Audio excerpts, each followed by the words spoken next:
Brian Cookson, you've been in office now for 2 years. You wanted to make the sport more credible, the UCI more credible. Do you think you have succeeded? I think we've succeeded as a team, as an institution. I think we're moving very strongly in the right direction.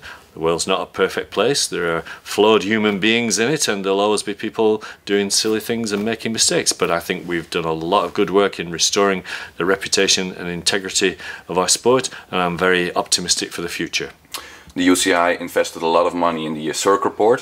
What do you think are the most important recommendations made in this report? Well, the main recommendations were, I think, around having team sanctions, around having independent processes, establishing an independent tribunal, for instance, making the Cycling Anti-Doping Foundation absolutely independent of the UCI, so that we don't any longer have those kind of conflicts of interest between the governing body that's trying to develop the sport and a body that's trying to discipline and control, regulate the sport. So we've managed to get in a situation where we've made those changes. Those are the sorts of changes that now other sports are being told they've got to implement, and I think we're ahead of the game in that respect, so I'm very, very pleased about that. You try to implement some reforms. What do you think are the most important reforms that are coming?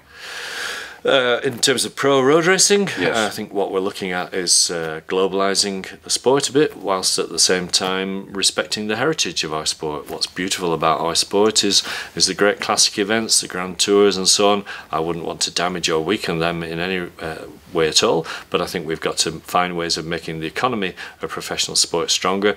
That involves globalising it, it involves giving more stability to the teams so that they can plan ahead more fruitfully, and generally giving the fans a better, more understandable experience of the sport. A new market for cycling world is, of course, Qatar, where the next World Championships are being organized. Do you think it's a risk to go there for the World Championships? Well, I think there is a bit of a risk involved, particularly around the weather conditions, the temperature and so on. But the analysis that we've got shows that we are very likely to have weather that's on the high side of the range of acceptability, but not exceptional, not impossible. So we'll take a view on that according to the conditions at the time, and we will have our extreme weather protocol in place by that time, and the health and safety of the competitors will be the utmost priority.